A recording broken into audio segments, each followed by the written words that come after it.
everyone, I'm Jennifer Whitaker, trauma specialist, and I wanted to come back today and talk a little bit more about ADD and ADHD as a diagnosis.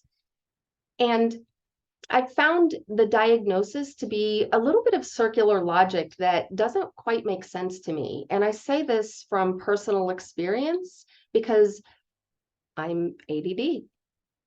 And so let me explain what I mean by that. When I was a child, and where I grew up, nobody ever heard of ADD. I never heard the term ADD or ADHD until I was an adult. And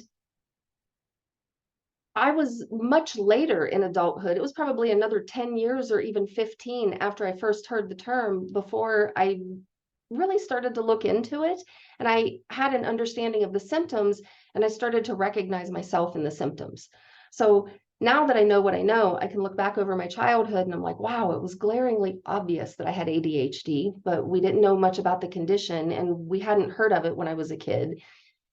So when I finally brought it up to my doctor, and after several discussions about it, he agreed that he thought that I had ADD because I had many, not all, but most of the symptoms, a majority of them, which include tuning out, poor impulse regulation, hyperactivity.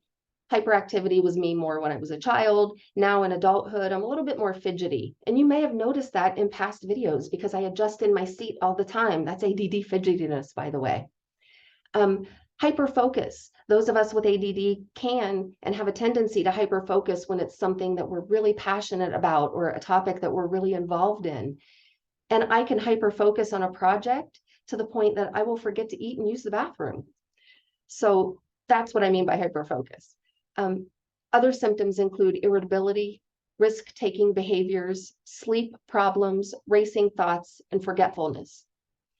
So where this doesn't make sense to me is when my doctor gave me the diagnosis, yes, it made sense that the diagnosis described many of the symptoms that I had. However, when I asked where it came from, how did I get this? Where did it develop? He didn't have an answer. So it became, you have ADD because you have the symptoms and you have the symptoms because you have ADD. So that was the circular logic that didn't make any sense to me. And I didn't understand myself any better by receiving that particular diagnosis, and it was really frustrating. And so what came to mind for me was this is just like the snake eating its tail. It's not helpful. And by the way, if you look up all the reasons why a snake would eat its tail, all of them are in response to an abnormal situation or something that's happening in the environment, not because there's something inherently wrong or broken or weak-minded in the snake. Just saying. But anyway, I was left frustrated by the non-answers in the circular logic. And what ultimately helped me understand myself better was understanding human physiology. Learning that stress and trauma affect the brain and nervous system and can lead to physiological effects such as headaches, inflammation, cardiovascular problems, diabetes, and autoimmune disorders, and so forth and so on. Understanding that changed my understanding of myself. Because when I understood it was my physiology, my perspective about myself changed. That meant I wasn't powerless to some disease or genetics or something that were invisible and beyond my control. I did have some agency. And I also learned that, again, it circles back to physiology, that there are co-occurring conditions, both of which I have had issues with in my life. And those co-occurring conditions that are so common that go hand in hand with ADD and ADHD are anxiety and depression. So before I go into how these co-occurring conditions happen, I want to talk a little bit about the developing brain, because it's important to understand the development of the brain, especially in the first 5 years of life, because that is a developmentally sensitive time for a developing brain. So at birth, a human is born with about 25% of their brain developed and formed. And that's it. 25% is not a whole lot. From birth to 1 year of age, 45% more of our brain develops. So at about a year of age, our brains are 70% developed. That is a huge amount of development in a single year.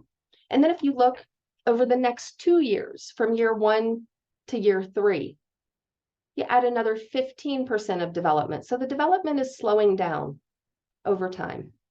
So by the 3rd year of life, 85% of our brain is developed and online and functioning. Over the next 2 years, another 7% develops and starts to function. So by 5 years old, 92% of our brains are developed and online and functioning.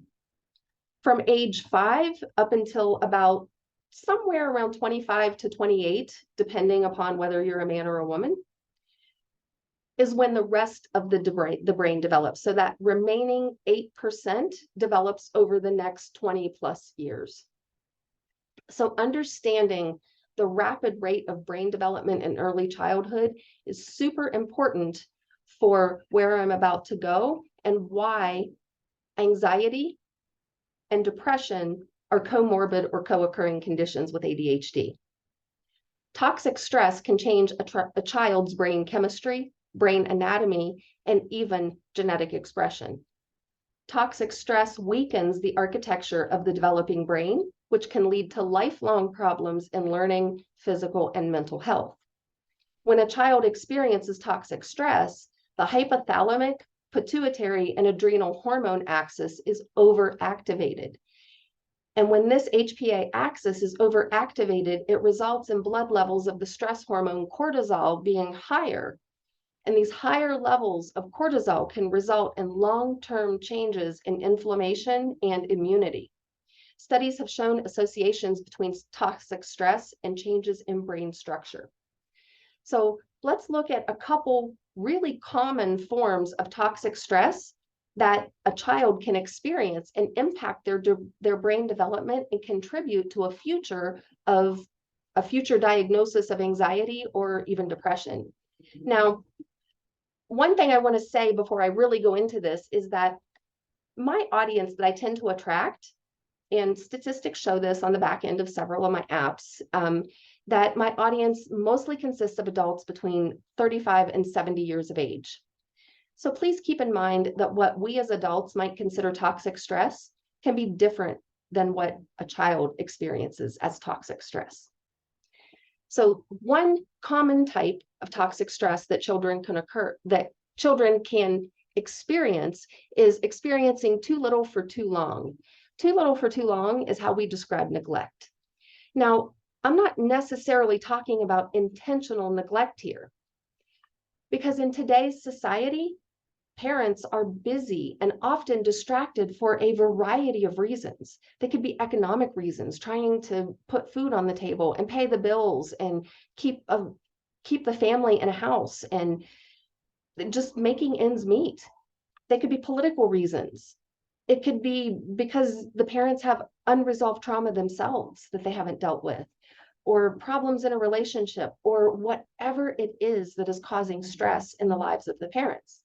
And because of these distractions, parents don't always respond to their children when their children are in distress. They might not pick up their crying child, depending on the situation, which when a child is in distress, that being left alone with their emotional upset and no comfort through that emotional upset can be a form of toxic stress for a child. When parents respond lovingly and hold space for a child's emotional distress, this teaches the child how to self-regulate and how to calm themselves down after something distressful has happened. Now, what should happen when a child, whether it's an animal or a human child, is left alone with their distress, is the panic circuits in the brain get activated. Now, panic circuits are evolutionary. We all have them and we're born with them. Young animals and children should feel panic when adults are unavailable, because it's a necessity for survival to have parents or adults or mature adults in whatever species we are help nurture us and protect us and guide us through those developmental childhood years. Now, let's not forget that children, especially in those first 5 years of life, don't know how to verbalize their emotions. So children will act out their emotions, but they don't know how to talk about them and have a discussion like adults do. In a healthy, adaptive world, a crying or tantruming child would be responded to by an adult who doesn't shame or punish them for crying or tantruming, but instead understands that that level of panic is normal. An adult with this understanding and with their own ability to self-regulate, that's an important caveat in here, will help the child learn how to self-regulate themselves. When children with developing brains and nervous systems are not responded to while they're experiencing distress, the panic can become built into that developing brain. And the developing brain communicates panic to the nervous system, causing the reactions. So panic becomes the go-to response when the individual gets triggered. And this is a natural adaptive survival mechanism that's built into all humans and animals. And in our society, this natural response has been pathologized and labeled as an anxiety disorder. It's a response to an abnormal environment. It's not something inherently wrong with the child. So keep in mind that when there's too much of the child being left alone and in that neglect, like too little for too long distress, those circuits that we all have, those panic circuits, can become the go-to built-in circuits of the brain. So one of the mainstream beliefs is that we fix behavior by controlling it. But I think we all know that that's not how it works. If somebody has ever tried to control you, you know what it feels like to be controlled, and it doesn't feel good. And if it did work that way, where controlling behavior would fix the behavior, the world that we live in would be a very, very different place than what it actually is. But the opposite is actually true. By responding to a child when they're in distress and panic and helping them regulate, the child learns that the world is safe, they don't have anything to worry about, and when they ask for help, someone will respond. So those panic circuits that are meant to be short-lived, we should be in a panic sometimes for short periods of time if it means our survival. However, those panic circuits should die down pretty quickly. And if they get wired in that first 5 years of life into the normal wiring of the brain, then the child never learns that secure attachment, that self-regulation, and that real calm, relaxed state in the nervous system. Now, how many of us grew up with the kind of parenting we needed? Not very many, and it actually shows in society. And it's not any fault of our own. It's not our parents' fault. It's not our grandparents' fault. Every generation, we learn a little bit more and we get a little bit closer. So let's talk about the second form of toxic stress that is super common for children in that first 5 years of age to develop or experience. So this other form of toxic stress is when a child is disciplined or punished for their emotions. It is actually the norm in our society for a child to be yelled at, timed out, spanked, or to receive some other form of punishment when they act out an emotion, especially if it's a so-called negative emotion. Now, let's not forget that the younger the child, the more likely they will be to act out their emotions because they simply don't have words to express themselves. The language of the child is behavior. So when a 2-year-old is paddled for expressing anger, they learn rather quickly that it's not okay to express certain emotions. So the unconscious mind will do what it does naturally, and it will repress the emotions that get punished, and it will only allow the organism or the child to experience the emotions that don't get punished.